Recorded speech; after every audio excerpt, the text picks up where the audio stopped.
All right, let's get everybody in here. Let's click these Facebook links here before it's time to go. Gosh, there's always so much more in the body of this text in the morning show. I saw scroll. I'm like, oh my God, how much further do I have to keep going? But we're going to get it going here and give it another second to breathe. And welcome in, welcome in. It is Tuesday night, I think. Yeah, Tuesday night. It's time for an episode of Building the Broncos. I am Nick Kendell and joined by, as always, for these Tuesday evening shows, Carl Dumler. Carl, how you doing? Always good to see you in here. We are going on Lord knows how many years since the Garrett Bulls draft class. I think we've probably come and gone our anniversary, and Lord knows how many episodes.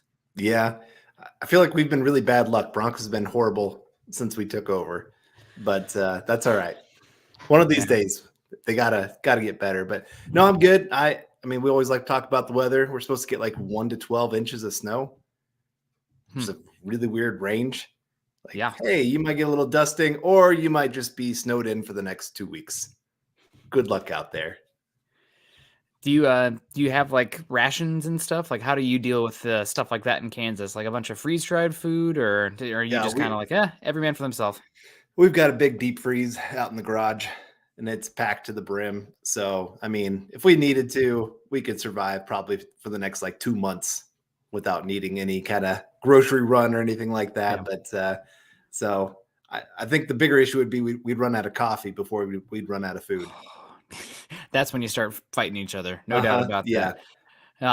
But fortunately for me, shout out to Patrick out there in Lion Coffee. Not an issue for me. A lot of coffee. Although I'm starting to run low, Patrick, if you're listening. But no, a lot of backpacking food. So we'd be okay here. But speaking okay, we're going to get into it today. Sean Payton, all the Broncos head coaching stuff, some news around the NFL that could cause some waves for the Denver Broncos. So we'll get into that as well.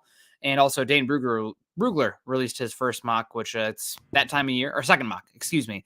It's that time of year. Really some interesting stuff to dig into here. Let's say hello to some people. We got Gordon coming in here saying, what do we know? Broncos haven't reached a deal on Payton either. No one wants this job. Somebody's going to take this job. There's only 32. I do think they kind of maybe potentially back themselves into a corner, mentioning wanting to take a big swing. And now Jim Harbaugh's gone and Sean Payton's gone. If it's not one of those two, it's going to feel like a letdown, especially after they said that. And I said it this morning. If they try to spin it like, oh, we hired, I don't know, Jim Caldwell as our big swing. We wanted him all along. Like, don't piss on me and tell me it's raining. You missed out on the big two you wanted. Who would be the next biggest swing, you think?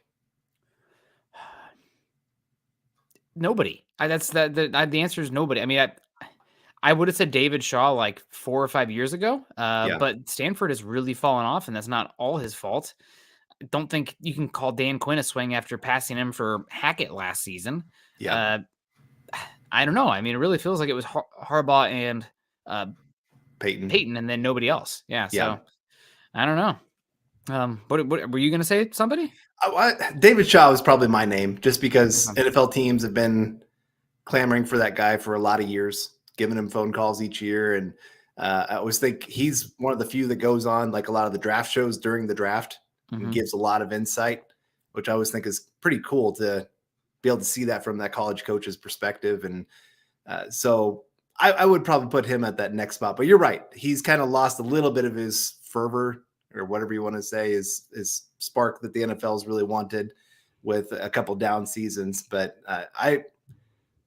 honestly, I'd love that swing.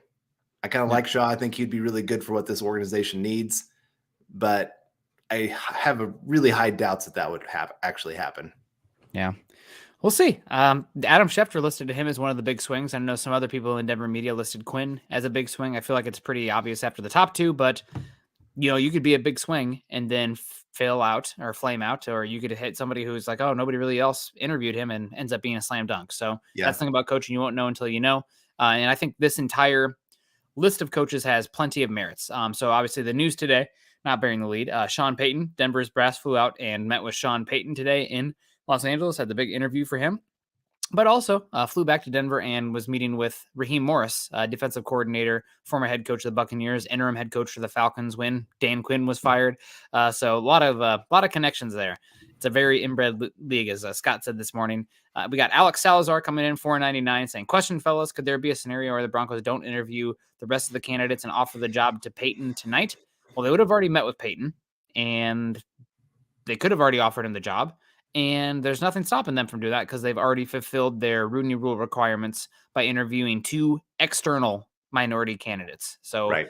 Ejiro Evero doesn't count, but the likes of David Shaw and Jim Caldwell do. Yeah. So it is actually possible. I didn't ever see them doing that, even if the interview went great. I don't see Payton doing that. Yeah, that's probably the bigger issue there is him wanting to really kind of test everything around and make sure that he's getting into the right situation he wants to get into. I mean, he has all the leverage in this situation. I mean, even against the Saints, if he's like, hey, I don't like what you're asking from these other teams, I'll just stay retired and you get nothing. Yeah. I mean, he's, like I said, he's just the guy that has all the power in this and can kind of do whatever he wants. And teams are kind of at his beck and call of, okay, yeah, take what you want. Not all the power, because the Saints do still own his contractual rights. So, like, if he had all the power, he could say, hey, Carolina's my favorite. You don't have to give up anything. If Carolina's interested, they probably have to overpay compared to what Denver is for in terms of draft capital. So I think that is an important caveat. He can just be like, okay, I'm going to stay at Fox. Middle finger to all you guys. Like, who cares? I'm making good money and enjoying LA. So he does have a lot of power, but maybe not open market all the power. Okay, Michael Ronquillo coming in saying, good evening, Nick and Carl. I'm building the Broncos. Go Broncos. Go Michael. Good to see you. Also flashing again, Diamond Rattler saying, boom, let's go. Good to see you, Diamond. We also got Jasmine coming in. Beautiful picture with the young child there. I'm going to go daughter, but regardless, beautiful kid. Saying, I wish the Broncos would share more about how the interview with Sean Payton went. We are all so anxious. Anxious indeed, but also can't control it. Wipe your hands with it and we'll see how it plays out. And we will analyze it, but not break anything in that front. So definitely nervous. I do want to reiterate, though, it's a point I've said before. So these top 2 guys, the big swing, blah, blah, blah. Absolutely. Now Harbaugh's gone, only 1 left. I think all of these candidates have merits and are quality coaching candidates. Now, maybe, again, not the top 2, not the big swing, but all of them have merits. So I think they're going to come away with a good coach, and we won't know until we know. We said the same thing about Hackett last year. It's like, youngest staff ever, very green, didn't call plays in Green Bay. A lot of good things on his resume, but we won't know until we know. And boy, we found out fast, unfortunately. Right. And I think Scott has a good point in the comments there saying teams don't want to leak any info and tip their hands. Yeah. I mean, pretty much after every interview, I remember John Elway would do that. If he'd say, oh, we just got done with this interview and they did so great. Like he said that about everybody. So there's really nothing being given out during that time. Yeah. You might have some insiders that have people they're talking to that might pass on a little bit of, hey, this person interviewed well. I've heard Evero didn't have a great interview. And, I kind of thought he was going to be a year or 2 away from really being a true, legit head coach candidate, unless you get really desperate kind of thing and you're hiring a guy before he's ready. But I heard Caldwell did well. I heard Shaw did well, and these are just little tidbits, but and what does well mean? Like, oh yeah, they were pretty impressive, but depends who you ask too. Yeah, that's true. And we got little Kev coming in here with the super chat saying, what is going on? I heard they're still meeting and I'm confused. So does he want the job or not? Don't know. There was a tweet out earlier. I bookmarked it, but I think I was in the parking garage leaving work. So, here it is. Hearing Sean Payton's people are disappointed that the Cardinals hired a general manager before they interviewed him. Word around the league is Bidwill, the owner of the Cardinals, wouldn't give him full power. Does Payton want to come here? He wants to meet with all these teams and see what he can get out of it. And he might even sit out this coaching cycle still. I mean, that's still a possibility for him as well. So going to make the rounds. Is he interested in the job in Denver? I don't think he'd be taking an interview if he wasn't. I know that the Texans got permission to interview him. I don't think anything is lined up though with him and the Texans. Somebody can correct me if I'm wrong, but again, that says that he's not just taking every single interview possible. He is being somewhat selective in the process. Right. Yeah. And that's very true of all these guys. They can kind of pick and choose. There's been a couple guys that have turned down the Texans already. So it's kind of showing that situation is probably the worst in the NFL, in my opinion. Yes, they have a really high pick, but when people are looking, I was listening to Sean Payton talk the other day. He said, I actually care more about the ownership than I do the quarterback. And if he's seeing a situation where it's like, I don't want to work for this ownership, that's a deal breaker. He said, when I went to the Saints, we didn't have the quarterback position figured out, but I liked the ownership and I was willing to work with them. I liked the GM and I was willing to figure that out of how can we make this quarterback work. But we've got Jasmine coming back in again. Thank you so much, Jasmine, saying, I feel like we will be disappointed with the head coach decision when it's all said and done. There's no big win without Sean Payton. Regardless, I love my Broncos. Yeah, it is going to be tough. Like I said, when ownership kind of backed themselves in that corner saying, we're going to take a big swing, and then you bring in Dan Quinn, how are you going to sell that? Because you had this chance to take the big swing on Dan Quinn last year, and you still chose, and he didn't even finish top 2. From what I understand, he was 3rd in the ranking there. I think they had O'Connell ahead of him in their interview process. And so it just, again, it kind of shows like, okay, how's the big swing the 3rd guy from last year? And you already fired that guy that beat him, 15 games in the season or whatever. Yeah.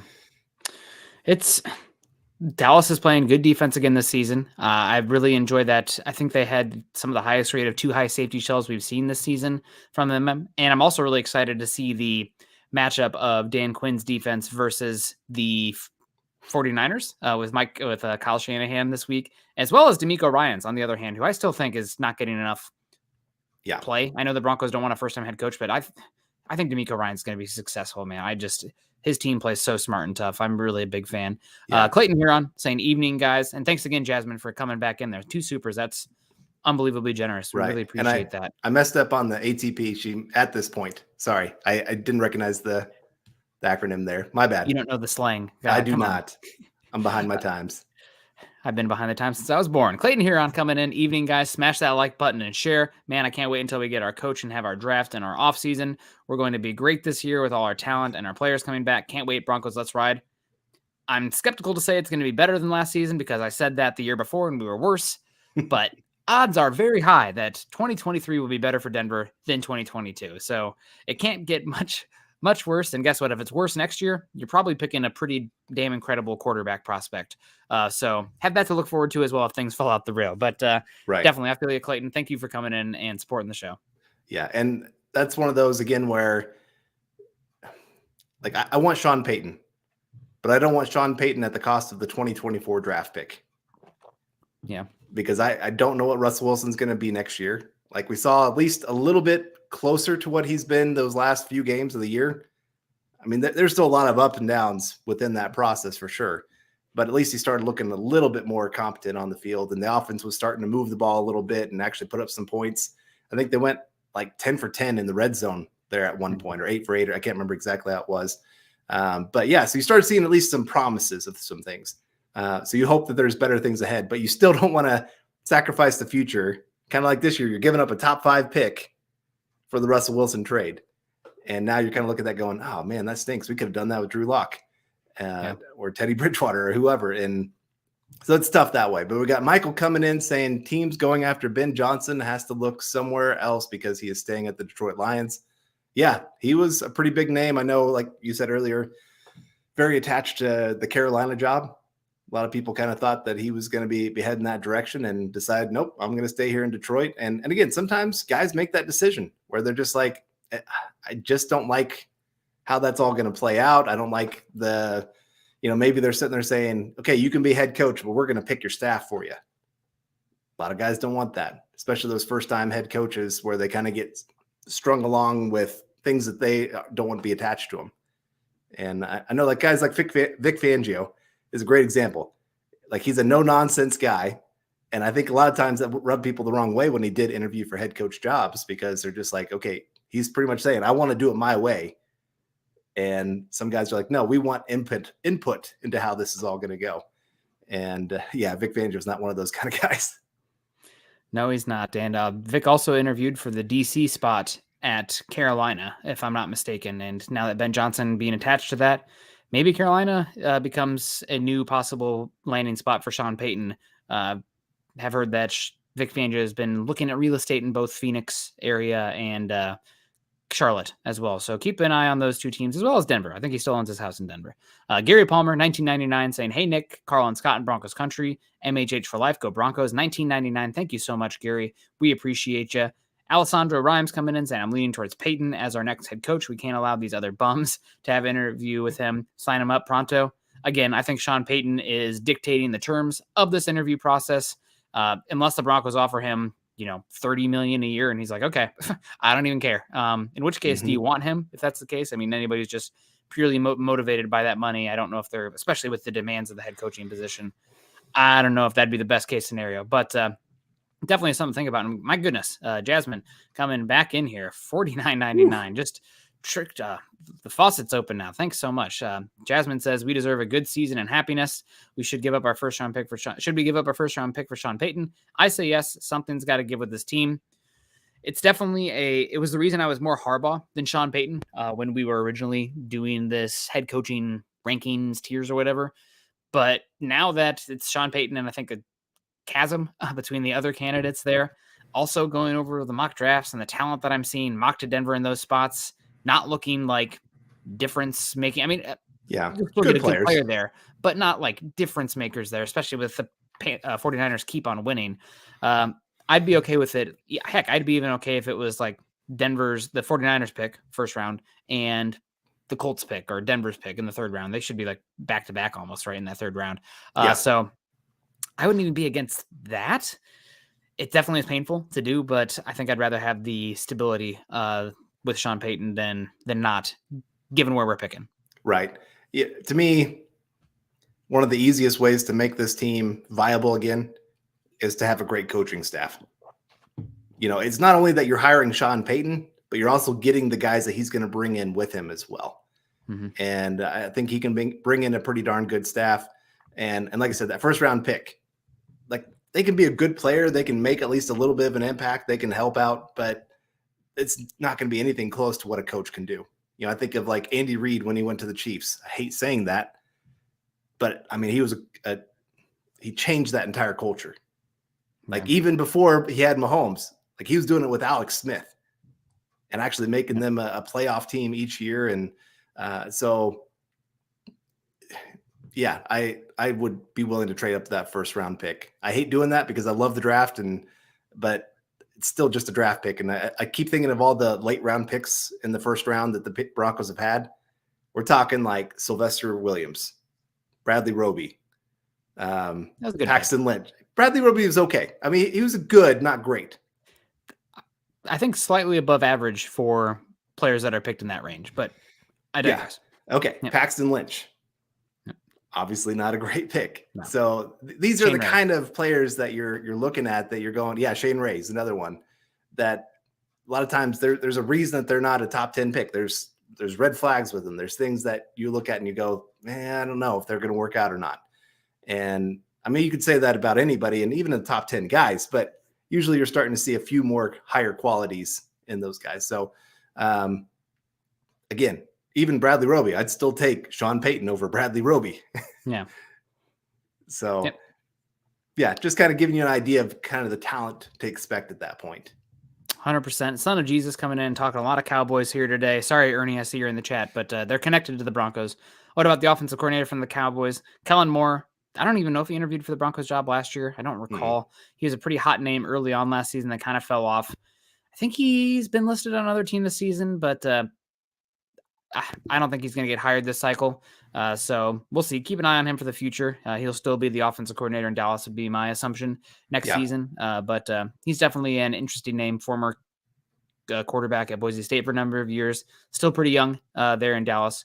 He'll get a shot, I'm guessing, eventually. And I think he's done a pretty good job with Dak Prescott as well. So he'll get a shot. I don't know if he's the best fit for Denver, though. What do you think of Dan Quinn now interviewing for the Colts job?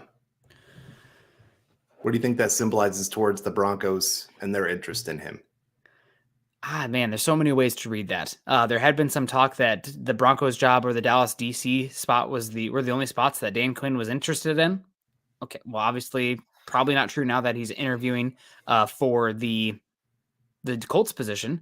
And then there was some talk, well, why is Dan Quinn such a hot commodity? The only team that's interested in him is the Denver Broncos, the only team that's going to interview him. Well, now he has another team in that too. So I think it's probably somewhere in the middle. Let's call it as it is. I mean, he's been not innovative this season, although he's done a great job with isolating Parsons with the pressure that he has with that talent and moving him from off-ball linebacker to more edge rusher, where you can unleash that athleticism far more than at that second level of the defense.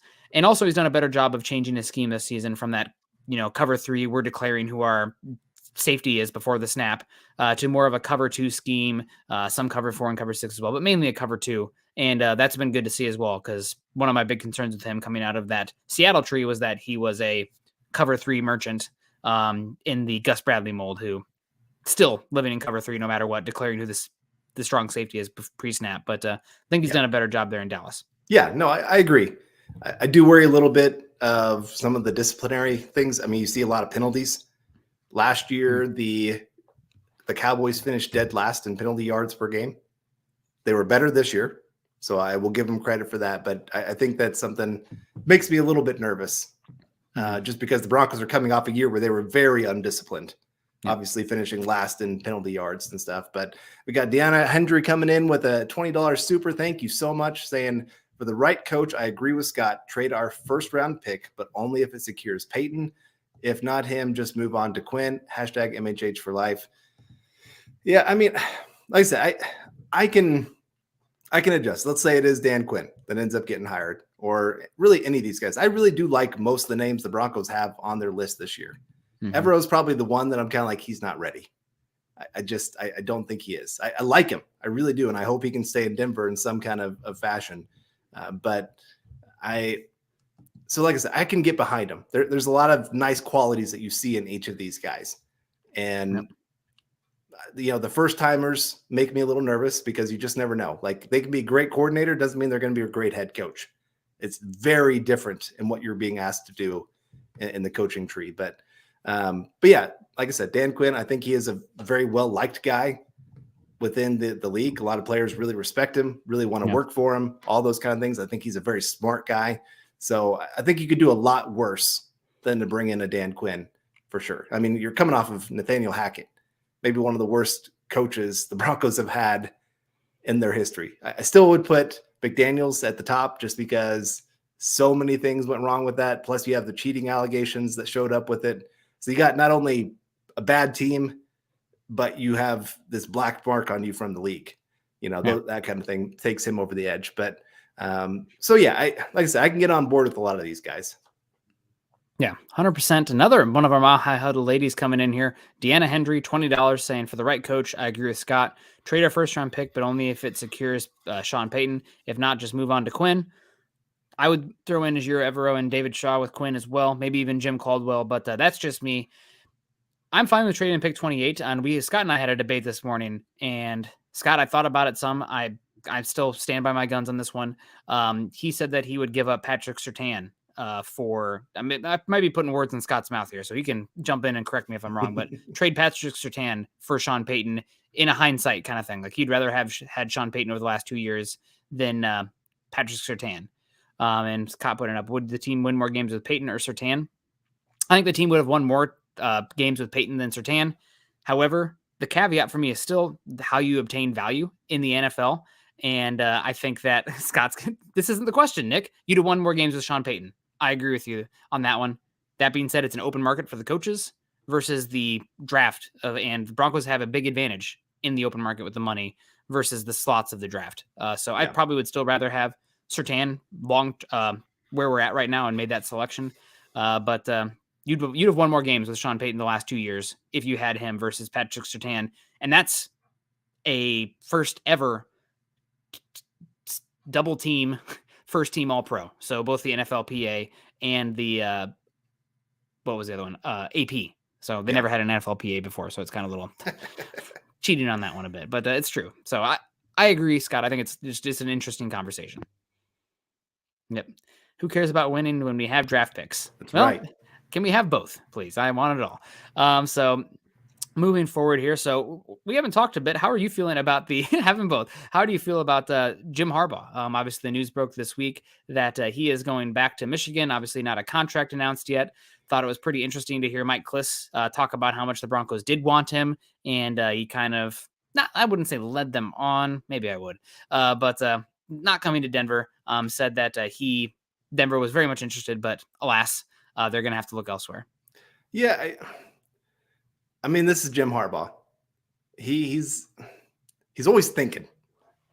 And sometimes I think that can get him in a little bit more trouble than he would like, where I think he's almost overthinking situations. And I think he realizes, one, at Michigan, he's being very underpaid for what he brings to that organization. I think he's like maybe the 5th highest paid coach in the Big Ten, let alone the NFL or all of college football. Mm-hmm. And so you look at that, and he's produced 2 top 4 teams the last 2 years, made it to the college football playoffs, beat Ohio State 2 times in a row now. And so, yeah, I'm sure he's kind of looking at that going, man, I should be making a lot more money than I am. And right now, a lot of his contract is actually incentive based instead of like base salary compared to a lot of other guys. And so I do think in some ways he used the Broncos a little bit. I probably think he most likely was leaning towards going to Michigan or staying with Michigan this entire time. Now, maybe he could have been talked out of it, and maybe Michigan would have just been like, hey, we're tired of this back and forth and we're done with you anyway. And he'd be like, all right, fine, I'll just go to the NFL. But I do feel like he kind of used the Broncos a little bit in this situation. Certainly a bummer that happened, but Sean Payton's still out there. And again, do like a lot of these coaching candidates, just not as much as those top 2. Jasmine says, I'm tired of this team sucking, tired of being laughed at. If you just plug your ears and close your eyes, then you won't hear the laughing and pointing. Yeah, no, it's really frustrating. I mean, especially this year probably hurt the worst, seeing the team, giving up a top 5 pick, the whole NFL watching, and then to see the Broncos fall flat on their face. They did play much tougher down the stretch. Granted, Christmas, the whole team was on vacation for Christmas. They didn't even play a game that day, right? Nickelodeon, what? Slime game? I don't even know what you're talking about. But definitely reason to be optimistic. And one thing also, maybe something this ownership group didn't catch up on, but last year the Broncos oversold and underdelivered as far as perspective. Next year, nobody's going to expect anything from this team. So even if they go 9-8, people are like, oh, that Broncos team's feisty. Maybe we gave up on Russ too much. And, Americans, media, people in general, they love nothing more than to, step somebody down and then pull them back up. Oh, what a great story. Look how much Russ overcame. Everyone was doubting him, and now he's back. Just a few years ago, we saw that with Tom Brady. And Aaron Rodgers before that. So it will be interesting to see what happens next season. I don't think we're going to be laughed at next year. I feel pretty confident in saying that. Next year, maybe not going to be Super Bowl or bust, but laughed at, I think that's going to be at a minimum. Yeah, no, I'm with you there. Part of it is Russ didn't help his situation. He made himself very much available to the media, and a lot of the weird things that he was doing. Obviously the Let's Ride thing really took off, and everybody around the NFL is making fun of that. And like I said, just some weird things. I've said it before on the show of like a training camp, him practicing, running down the lane, giving high fives to all of his teammates, and at the end raising his hands up. And you're like, man, what? He is a weird guy. There's no getting around that. Doesn't mean he can't still be a great quarterback in the NFL. And like I said, you get him a good, competent coaching staff around him. There's still pretty decent talent on this team. There's some holes for sure that you've got to plug up. But you said it earlier, the Broncos have cash galore. They can go out there and make some really big things happen to even add to this roster compared to last year. And we'll see what draft capital they have by the end of all this coaching hire stuff. But they have some opportunities still to really improve this team. And like I said, I think you get some competent coaching that adds probably 4 or 5 wins easily, just right there. Yeah, I would agree as well. So that's the NFL, right? That's the margins in the NFL. We kind of saw it with the Vikings this week. NFL history, 11-0 and 1-win games, and then that Piper comes and you got to pay him as soon as the playoffs start. So maybe you should have paid that toll earlier, but I digress. So Mike Kliss sounding like the interviews have wrapped up for today. Broncos have 2 more interviews scheduled this week, to my knowledge. They interview with D'Amico Ryans on Thursday and then Dan Quinn on Friday. And that would wrap up the current list of candidates out there. Do you have any thoughts on those upcoming interviews for the Broncos as well? And given those 2 teams play each other, anything that fans should be looking forward to this weekend when the Cowboys take on the 49ers? Well, I've talked about it on here before. We both really are big fans of D'Amico Ryans.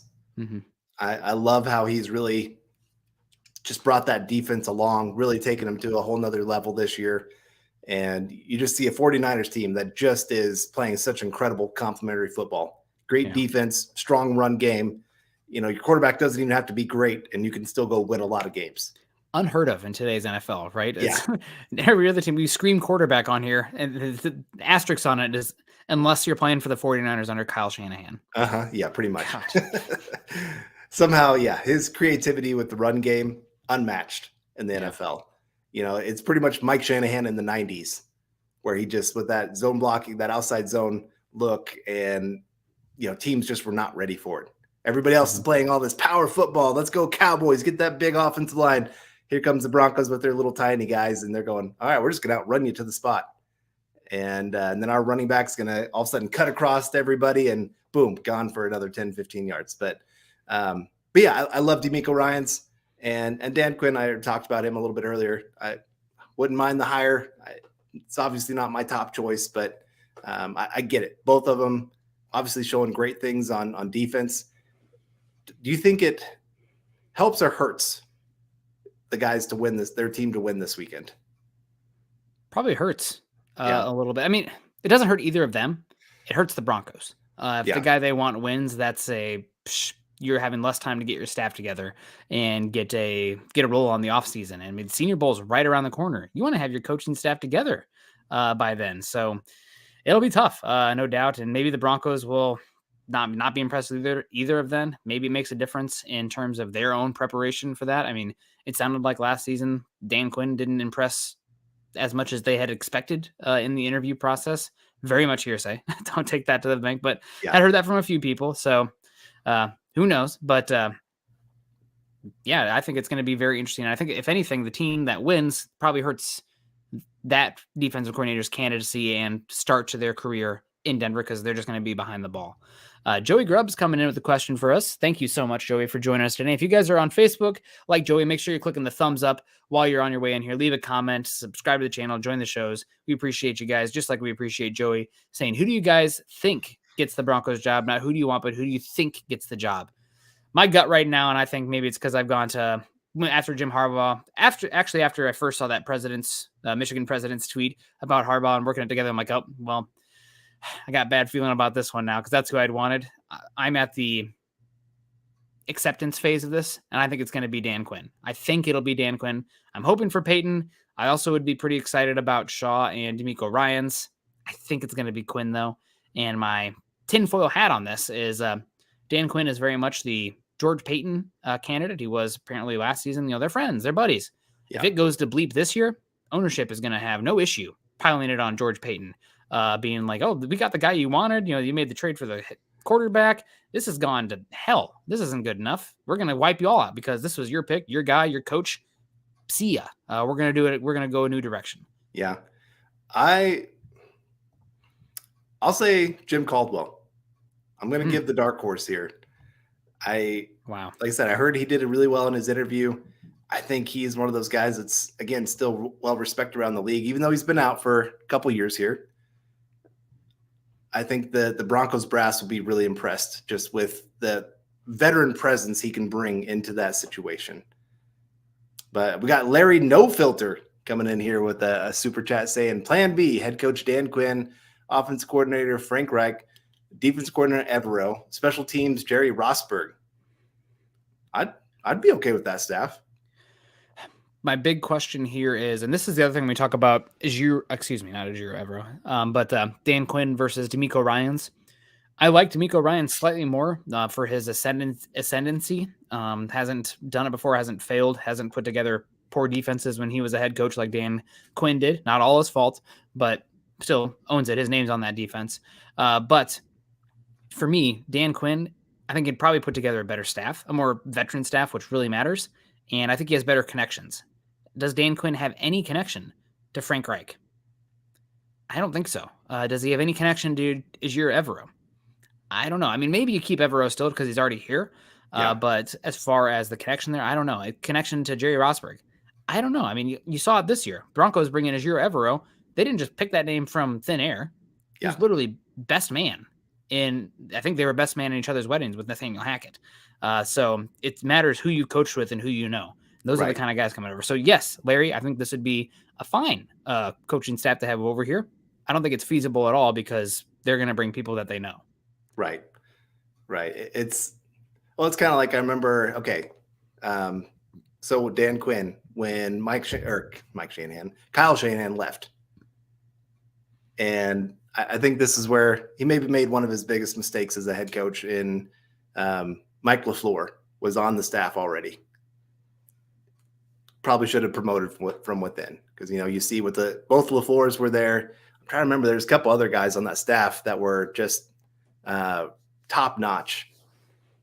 And we saw a huge turnover on that offensive coaching staff because even there, offensive coordinator wants to bring in his guys that he knows he can work with. And I don't blame him for doing that. Once you get your offensive coordinator and say, hey, who do you want working with you? Because they know your system. They know what you want to do, how you want to coach guys, that kind of thing. And even this year, like with Hackett, you go out there and you get rid of Mike Munchak, one of the greatest offensive line minds ever to be a part of the NFL. Like he wanted to get his guy to coach his way, and for better, for worse. That's just how that works in the NFL. You really want those connections. You want that guy that that you can trust.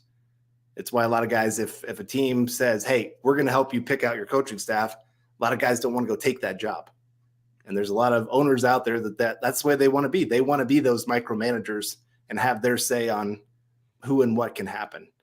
And a lot of guys don't want to work in that kind of environment. Yeah, just looking at that Falcons 2016 staff, Raheem Morris was the assistant head coach and wide receivers coach. You also had Scarnecchia was there, Steve Scarnecchia. You guys probably recognize that name. But also had Kyle Shanahan as the offensive coordinator, quarterback coach Matt LaFleur, offensive assistant Mike LaFleur, and offensive assistant Mike McDaniel. Those guys are probably maybe a little young, but Matt LaFleur being the quarterback coach would have made a lot of sense to elevate him. Instead, they go with Steve Sarkisian, and I think the Falcons had the biggest drop in points per game from a team from number one to the next season in NFL history. Scott could probably correct me on that one, but I knew it was a massive drop off in that offense. After that, and I believe that Dan Quinn deserves credit for bringing in Mike Shanahan and that staff, but he also deserves equal blame for Steve Sarkisian's tenure in Atlanta because he is the head coach. That's right or wrong. You're going to get the blame or credit for that. And William Gooden said McDaniel left with Shanny. Yes, he did. But he was only the assistant run game coordinator on that team. Probably could have had a better job in Atlanta, especially if you kept LaFleur there as well, which they didn't. They went with Sarkisian, who not a big fan of, personally speaking, thinking that's going to go down in flames out there in Texas, inevitably, eventually. So we have 7 head coaches left now. Carl, I want you to rank them for me 7 to 1, if possible. I asked Luke this, and he couldn't go from least to best. So I'm hoping that you can 7 to 1, the candidate you're least interested in for Denver to the one you are most interested in for head coach. All right. So we got Ejiro Evero at the bottom of my list. Okay. So I got Morris, I've got Payton, I've got Quinn, I've got Caldwell, I've got Shaw. Who am I missing? Ryans. Okay. D'Amico Ryans. Okay. Yeah. So I probably next lowest would be Raheem Morris. I don't know why. I don't know. I think he's okay. I don't get me wrong by any means. I just something there doesn't quite fully excite me with him. Next would probably be,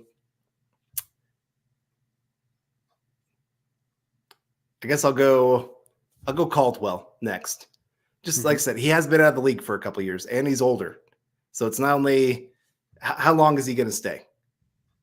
Is he going to be in the league for another 5-6 years? Is it going to be another 10 years? Whatever it's going to be. I don't want to be 3 years down the road going, oh man, now we got to look for another head coach. Not because he's terrible, but just because he's gotten old. So that's a little bit of a problem for me. Then probably David Shaw would be next, D'Amico Ryans, and then Sean Payton at the top. Pretty similar to you. Real quick, Facebook user Steve Sarkisian is Texas head coach. What are you talking about, bro? He was the offensive coordinator for Atlanta in 2018 to 2019. That's what I'm talking about, bro. But I digress. And he was the guy that just got done at the bowl game, like cussing a guy out for like putting his hand on him or something like that. Yeah. But he is the head coach of Texas right now. He went to Alabama to rehab after he got fired from Atlanta. I digress. Yeah. He wasn't Atlanta. We're talking about him because he was under Quinn after Kyle Shanahan. I I can draw a map if we need to. But anyway, I would agree with you. I'd probably have number 7 being Ejiro Evero, then Raheem Morris, followed by that, probably then Jim Caldwell, Dan Quinn, then David Shaw, then D'Amico Ryans, then Sean Payton. I think Quinn, Ryans, and Shaw, those guys, it would really depend on the staff that they bring in and everything like that. But I would be very interested in any of those guys there at that next level. Raheem Morris, I am curious as well. The Broncos are obviously, they concluded their interview with him.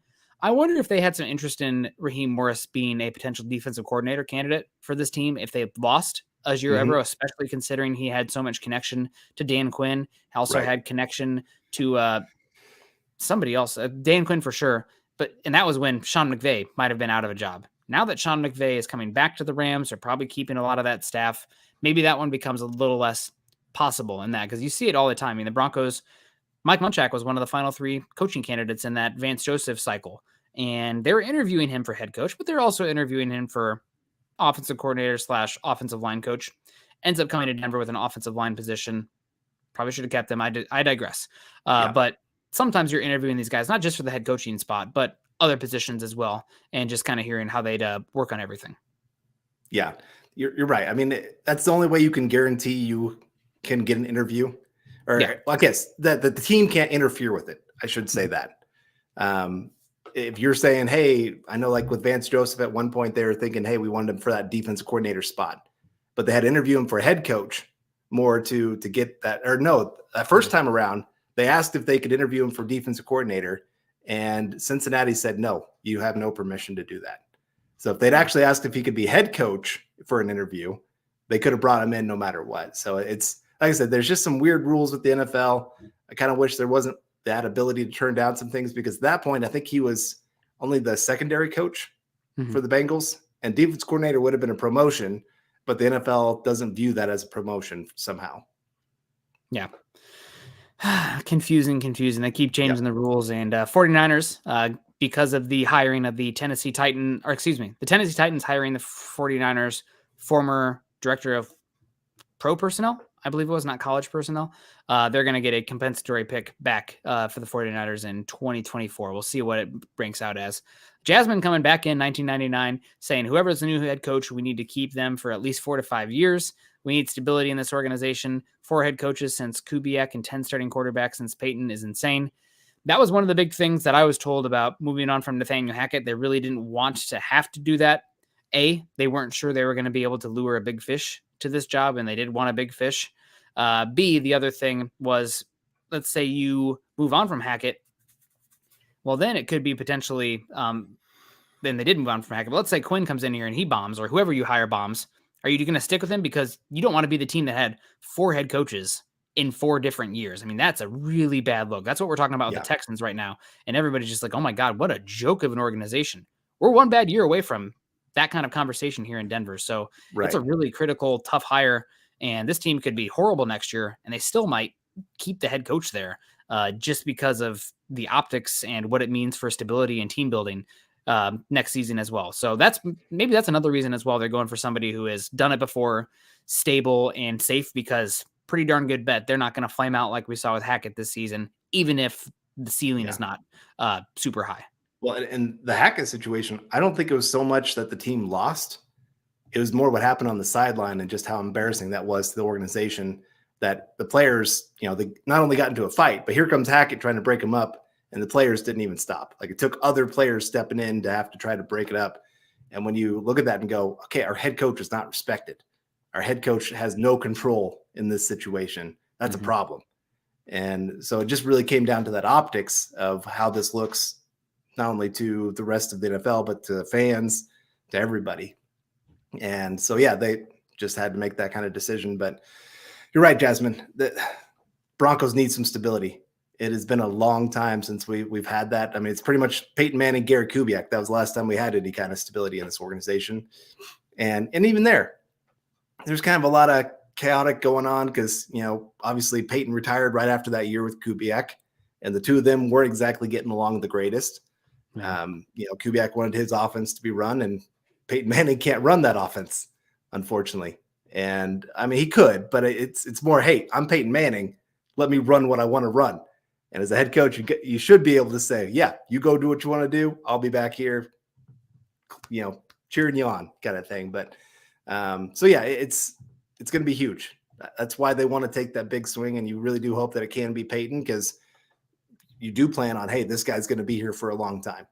Yeah. We're not firing him after we trade a first round pick and maybe more to get this guy. He's got guaranteed probably 3 years at that point.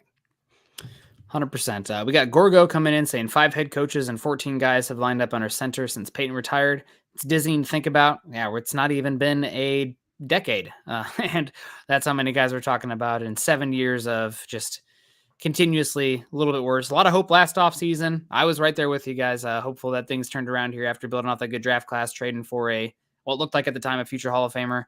We'll see how this year plays out. Really a big make or break season for Russell Wilson's future, especially given his age and where he's at his career. But it is dizzying to think about, and it's unfortunate.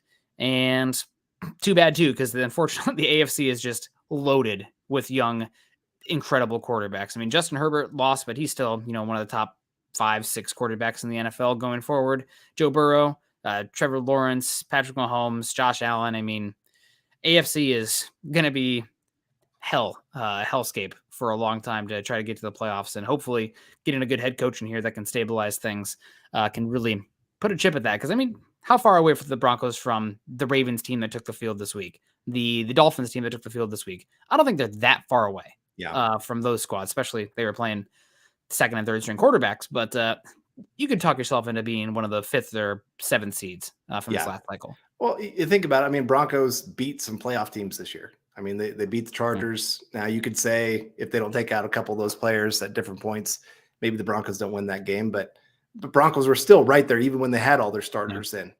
And then you think about, I mean, the Chiefs, they took them right to the wire on both games there. You think about, they didn't beat the Ravens. They're close. Close game. You beat the Jaguars. You beat the 49ers, who are maybe the hottest team in football right now.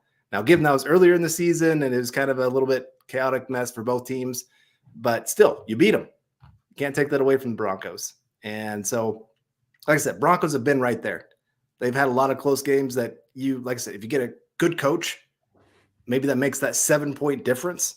All of a sudden, those 1 touchdown losses are turning into actual wins, and it changes everything. So that's why this is going to be such a huge moment for the Broncos moving forward. If they get this right, could set them up to be, like I said, that playoff team for the next 3 or 4 years.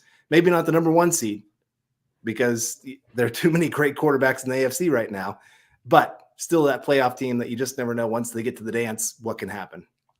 Yeah. Get in. Anything can happen. Yendor Yarmar coming in saying, I believe we need a great strength and conditioning coach with as many injuries as the Broncos have had over the years. Who do you guys think would be great? I do not know enough about the world of strength and conditioning to get into that. Unfortunately, that's not my world, but I will say that with the Broncos' new ownership group in place, this is an area that I would expect them to pour heavy resources into. Yep. There's definitely no cap on that with how injured this Broncos team has been. I'm guessing the Broncos are going to be on the cutting edge of football and sports science, nutrition, rehabilitation, technology, data. I mean, all that stuff. I'm guessing they're going to be innovative. So that's an area I'd be excited about with this new ownership group. Here's what I can tell you. Broncos ownership flew out to meet with some of the top people in this field and have them evaluate what has gone wrong for the Broncos and give them a report of, hey, not only what's gone wrong, how can we fix this? So they're putting in the due diligence. They're putting in the work. I mean, you think about just the fact that for 1 game, they decided to replace the entire field. Spent $400,000 to replace that grass because they're going, our field is a joke right now. We can't have that. We can't have players getting injured because they're on a crappy field. So if you're willing to spend $400,000 just to replace grass for 1 game, you're going to be out there spending some pretty big money on some of these areas. And I keep saying this is the one way that the Broncos really have that great equalizer, that they can spend big in a lot of these areas that some other teams maybe are not able to. And so they can get a little bit upper hand without having to hurt the cap, without having to sacrifice draft capital. These are those kind of areas. So I expect a whole new strength and conditioning staff, and I expect them to be one of the top 3 in football next year.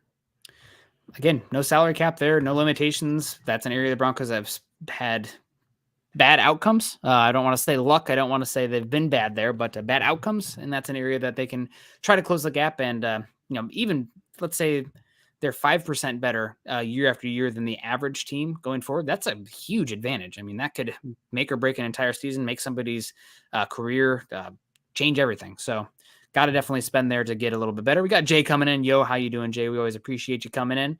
Eddie coming in. We see you, Eddie, over on Facebook. If you guys are like Eddie joining us on Facebook today, please click the thumbs up. Saying, I'd like to know how many guys were forced to stay out this year. How serious some of these injuries were. Cushenberry came out and said he was ready to come back in a couple weeks. Then for no reason, he was put on IR. He didn't play great, but that's still pretty shady. Teams do this all the time when the season's over, when they're looking to evaluate back into the roster guys to turn some of that. Also, some of these injuries, let's say a hamstring, for instance, I'm good to go. I can play. I'm not 100%, but I could play. Then you re-aggravate it and you're put back even further in what essentially was a meaningless game. So this is common practice. You see this a lot. If a guy's not 100% healthy and they're not looking to switch things up too much on that side, then they put him on the IR, stash him for the rest of the season, and get healthy, and we'll see you next year. Yeah, I'm with you there. And Cushenberry, I think they wanted to evaluate some other guys for the offensive line. Mm-hmm. And because they know what he is. He's shown he's had a few years down to really prove can he improve, and he hasn't quite done it to the level that they need. And so I don't think maybe he could have come back, but again, I think they were trying to figure some things out on that offensive line and don't view Cushenberry as part of their future. And at that point, you'd rather get some guys in there, even if they are worse. Like I said, if you're trying to do more of evaluation for next year at that point, when you know you're out of it for the year. Yeah. 100%. Paul coming in saying, late hello, Carl and Nick and Scott. Good to see you, Paul. Hope you're doing well. Appreciate you coming in and saying hello. Always good to hear from you. A friendly face. William coming in. A well-maintained field and upgraded. The right equipment can only help the players as long as they're also doing it right and the exercises correctly, the right amount, the right time, the right nutrition, the right time of day, etc. I know it's complicated. I am in sciences, but I'm not in kinesiology, so I can't speak to that. But again, the fact that Carl mentioned they're flying out and trying to figure out how they can improve that, that's huge. Any sort of little edge that you can have with the finances. Obviously, you can't just buy yourself better draft picks. You have the salary cap in there. Those are those competitive disadvantages put in, the equalizers, but you can still pay to get a cutting edge, and that can make all the difference when you have a wealthy owner like the Broncos do. We got Sting Guy coming in saying, hey, MHH, can they please just hire someone? I say hire my little doggy Cookie. She couldn't do worse than the last few guys. I'm here for Cookie as long as my dog Summit can be the defensive coordinator. There you go. A lot of spunk, a lot of energy, not always the most focused, but damn, he's just all the heart in the world. So definitely in. I'm here for Cookie. No doubt. Thank you, Sting Guy, for the laugh.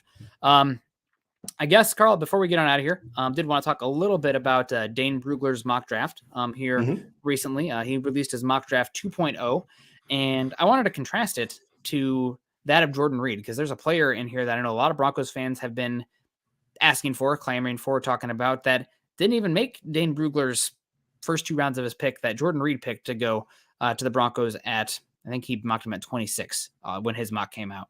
And that is Darnell Wright out of Tennessee, offensive tackle, right tackle. Watching him personally, I do not see a first-round caliber mover in space, but extremely strong. Reminds me a lot of Tevin Jenkins coming out, if you recall him at Oklahoma State. Strong, not really great pass protector, good gap scheme guy. If you're asking him to wide zone, I don't see it. A good puller also. And I think probably better at guard than tackle, personally speaking. But he doesn't even make the first round. And unfortunately for the Broncos, everyone clamoring for offensive tackle, the 3 that I think are worth first-round picks go off in the first 11 picks in the draft. Yeah. Really sucks. You had Paris Johnson Jr. go off the board at 7 to the Raiders. You had Peter Skoronski go off the board at 8 to the Falcons, and you had Broderick Jones of Georgia go off the board 11 to Tennessee. After that, I don't know, man. And Dane, bless his heart, has the Broncos going offensive line here. Cyrus O'Torrance, offensive guard from Florida. Absolutely mammoth. 6'5", 350 pounds. Super strong at the point of attack. Not a great mover. Not a scheme versatile player. And I'm not even confident he could kick over to left guard and function there as well. I think he's probably a pure gap scheme right guard. Doesn't scream like a first round pick to me, reading about him, watching him, but very strong and would help the offensive line. Your thoughts? Yeah, I mean, like I said, both guys very, very strong. If you got them moving forward, getting the guy right in front of them, pushing them down the field, you're going to love them. They do. They have such incredible strength in their hands and their feet. I mean, it's if you have a 4th and 1, you're going to pick it up with these guys.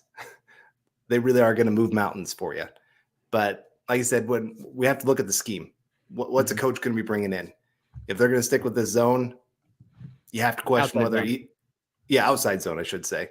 I mean, you're always going to run a mix of everything. And so you like those guys that can have that kind of versatility to be a part of everything and be successful at it. But yeah, if you do go to the more power gap scheme, I could probably be okay with either of these guys. Like I said, it's probably a little bit of an overdraft on both of them. I do like Darnell Wright probably more than most. And so I'm a little bit more okay with him there at the end of the first round, if that's the way the Broncos go, just because I do think he could handle that right tackle spot. And you can work some things to help him out against some of those speed rushers that he's going to struggle with getting off the edge there. And I kind of think of like Orlando Franklin when he came in. He was not a great mover. And he's had some struggles there with the speed guys coming off the edge at times, but he was still a great right tackle. And I hated that they moved him inside there after a while. You know, he had that horrible Super Bowl there back in 2013. And all of a sudden, it just feels like everybody panicked from the one bad game. Yeah. And I'm kind of going, everybody had a bad game in this one. Like pretty much that's one of those, like, let's just throw out the tape. We don't want to watch this. It was just, everybody sucked. Get over it. Let's go. And so again, I just wish they would have kept him out there at right tackle, because I think he could have been, more. I think he could have stayed there, and they could have given him that second contract and still had that right tackle position figured out, because they haven't figured it out since him. That's been a huge problem. So I think again, Darnell Wright, don't question it, keep him there, move on. And Osiris, you need to move him forward. You can't have him pulling. He's not going to get there in time. You can't have him moving sideways, trying to, get in front of somebody. You have to have him moving downhill. And so I like them. Like the things they do good, they do great. But there's a reason that they're coming out of the end of the first round, or even not even in the first 2 rounds on some of these mock drafts out there. But we got BK coming in saying, thanks for helping me kill some time, guys. BK, thank you. I love this time with you guys. Every Tuesday, just looking forward to just getting to sit down and talk some Bronco football. And I wish we had easier conversations to have of Broncos are in the playoffs and they're winning and everything's great. But, again, you guys make the difficult times easy, because it's just fun to talk with you guys some football. And so I appreciate you guys always tuning in every week. Yeah, we appreciate you so much, BK. Thank you so much for coming in and being kind, keeping up with the Broncos here in the offensive line, because that's the topic everybody's interested in for the Broncos. You had Anton Harrison going in the second round, offensive tackle from Oklahoma. Would make a lot of sense in the scheme, in my opinion. I don't know how good he'd be left tackle, right tackle. I've only seen his tape at left tackle, and you can ask Calvin Anderson how easy that is, flipping to either side. It's not Madden where you can just flip a guy to right tackle. It doesn't always work that way. So if you bring in Anton Harrison, I almost question if it's writing on the wall for Garrett Bowles in that case, which is a possibility with his contract. After that, you have Matthew Bergeron, offensive tackle from Syracuse. So I think a lot of people are going to be projecting him at guard. Very good run blocker, not a very good pass protector. Jared Verse took his lunch money multiple times last season at Albany, the small school, whipped up on Bergeron this season at Florida State, chased him around. And unfortunately, Jared Verse going back to school, but I digress. So Bergeron is a name. And you had Jalen Duncan, offensive tackle / guard from Maryland, go in the middle of the second round. Good athlete, sometimes struggle with some length and power, but a solid athlete out there in space. And then finally, you had DeJuan Jones, right tackle from Ohio State. He's probably going to have the longest arm length ever measured at the combine, they're saying. He's 6'8", 6'9". I think he'd be a fine right tackle if your quarterback wasn't 5'10". With the Denver Broncos having Russell Wilson back there, I think that does limit them a little bit for those absolute behemoths at the tackle position. A little bit better to deal with them at tackle than guard and center. But either way, there's your offensive line. No Darnell Wright. Also, you had Cody Mock drafted in there as well, but he's going to end up playing guard in the NFL. So offensive names to keep in mind there for the Broncos. I didn't really like the Cyrus Torrance pick, but I got to say, looking at that pick at 28 for the Broncos, nobody else really jumped out to me. Yeah. So even more on the, you know what, just send it over for the coach. If you can bring in Sean Payton, I'm okay with that. That's just kind of how this draft is shaping up, in my opinion, right now. Obviously, would rather have good players, but probably some stability at the head coaching position and somebody who can tell Russell Wilson, this is the offense that we're running, and go execute it, because I'm going to put you in the best spot possible based on my knowledge and experience. So I'm about it. I think I'd be okay with it. Yeah. All right, we got Michael coming in saying, great show tonight, Nick and Carl, and building the Broncos. Go Broncos. Yeah, thank you, Michael, for tuning in, guys. And just make sure every Tuesday, come join us here. Of course, you got all the other shows going on each day of the week. You guys got your Broncos for breakfast going on in the mornings. I think, is it every Tuesday and Thursday? Is that right? Or yeah. So like I said, don't miss any of these shows, because we got lots of news going on. This is, to me, I know the season is always crazy and busy, but to me, this is like the busiest and best time of year to be tuning into these kind of shows, because a lot of great information coming out to set up the next season. And it's a great thing. Whenever a season ends, there's always that great sense of hope for the next year. Yeah, absolutely. I mean, especially when you end like the Broncos did this year, a lot of reason for hope. And we got Michael Ronquillo coming in saying, great show tonight, Nick and Carl, on building the Broncos. Go Broncos. We appreciate you, Michael. Thank you so much for coming in. And hope you have a good one, guys. We're going to have to start wrapping it up. I couldn't tell if Scott was talking to me there. But thank you so much for the stars, Michael. We appreciate that, guy. We appreciate everybody coming in. Deanna Hendry coming in today. Thank you so much. Jasmine as well. Jasmine was a superstar tonight, helping us out so much. I mean, goodness gracious, keeping the lights on for us. And obviously, what's the news on Sean Payton? Hurry up and wait. Broncos completed their interview. It's going to be a long process. Final question, Carl, before we totally wrap it on up here. The Broncos will announce their new head coach by, I'm going to say, by our show next week. The 24th. News does seem to break on Tuesdays. Yep. I just have that feeling. The 24th, Broncos are going to officially announce who their next head coach is. You guys are all going to be coming in here, getting that chance to talk about it, how much we love it, hate it, whatever it is in between. But that, I don't know, Tuesdays. You got to be here on Tuesdays, because big things happen. Yeah. Yeah, 100%. Well, we appreciate you guys so much for coming in.